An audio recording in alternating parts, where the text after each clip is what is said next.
Mike ચાલુ જ છે, જોઈએ મારો અવાજ બી તમારે જેવો એવું છે. હા, સાહેબ પોતે કવિ છે. એટલે મેં એમને કહ્યું ગઈકાલે કે મને ખાલી કોઈ પણ 2 પંક્તિઓ કે 4 પંક્તિઓ તમારી રચી તો હું કાલે એનાથી શરૂઆત કરીશ.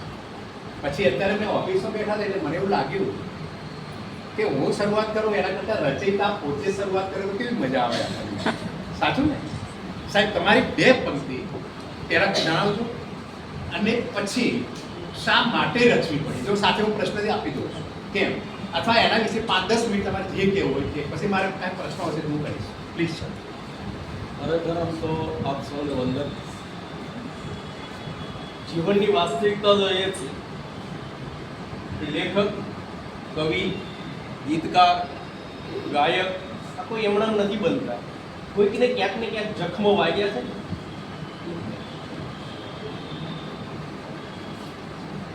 દુનિયાનો મહાન हास्यकार चार्ली बहुत सरस કહ્યું છે कि if you want to write something, अगर आप कुछ लिखना चाहते हो, where there is your words, आपकी जख्म कहाँ?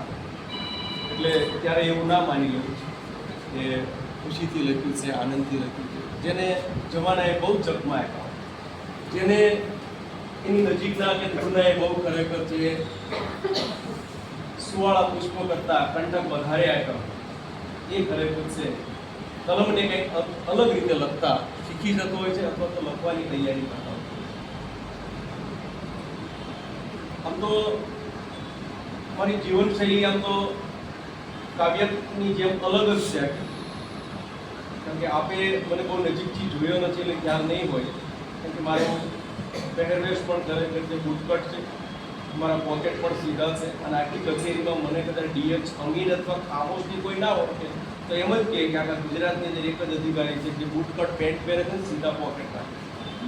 એટલે આ મારી આઈડેન્ટિટી છે. હું કહેવા એ માંગુ છું કે જિંદગીમાં ક્યારેય ફેશનની સાથે ના ચાલતા, ફેશન તમારી સાથે ચાલે. એટલે 750-800 થી પણ વધારે ગઝલો, કાવ્યો અને રોજ એક લખવાની આદત છે, અને નવા ટોપિક સાથે, નવી રીતે, નવા ઢાળ સાથે લખવાની એક કળા ધરાવું. સાથે સાથે એ પણ કહી દઉં, કદાચ કોઈના મનમાં એવો અભરખો હોય કે ગુજરાતી વિષય હોય તો જ લખી શકાય, so I shall clear it because I have studied throughout in English medium. I have no very much close connection with the Gujarati language. Gujarati ભાષા સાથે મારું કોઈ એવું તાદાત્મય નથી, પણ નોકરી અપાવવામાં, મેં રાકેશ સાહેબને વાત કરી હતી, નોકરી અપાવવામાં મને અંગ્રેજી વિષયે મદદ કરી. પણ ખરેખર તે તમારા બધાની સામે આવવા માટે, કંઈક નવું નામ મેળવવા માટે મને મારી માતૃભાષાએ ખરેખર છે એ સન્માન. એટલે 750, 800, 900 થી પણ વધારે કાવ્યો લખ્યા છે, કોઈ કલેક્શનો પણ પબ્લિશ કર્યા છે, ફિલ્મોમાં પણ અભિનય કર્યો છે, એમાં પણ ગીતો લખ્યા છે. અને કદાચ સાહેબને ખબર નહીં હોય એ પણ કહી દઉં કે 2007ની અંદર મોદી સાહેબ જ્યારે ગુજરાતમાં હતા તો 2007માં ધારાસભા પણ લડી ચૂક્યો. એટલે કોઈ ક્ષેત્ર મેં બાકી નથી મૂક્યું. લોકો એમ કહે કે આમાં ન જઈ શકાય, ત્યાં હું પહેલો પ્રયત્ન કરું. કેમ ન જવાય? કારણ કે જે પહેલા ગયો ને એ પણ મનુષ્ય હતો અને હું પણ એમાં નહોતો. એટલે ક્યારેય મનમાં એવું ના વિચારું કે કેમ ન કહી.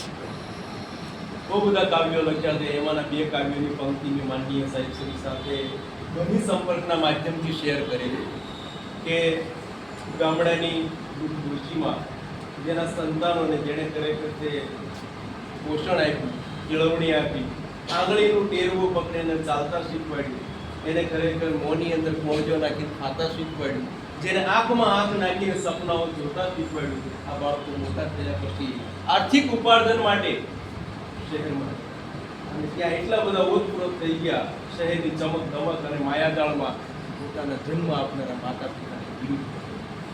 અને ત્યારે વૃદ્ધ ડોશીમાં પોતાની હાથની સાજલી કરીને ખરેખર કોઈ જતા હોય ને રોડના કાંઠે કોઈ વાહન પકડવા જતા હોય એને એમ કે છે, જે મારા કાવ્યોમાં મેં લખ્યું છે કે કોઈ એને કહેજો કે એકવાર મને જોવા આવે, કોઈ એને કહેજો કે એકવાર મને જોવા આવે. બહાના ન બતાવે એના કામના, બહાના ન બતાવે એના કામના, અન્યથા રહી જશે તારે મારે છેટું ભરવાનું આવવામાં.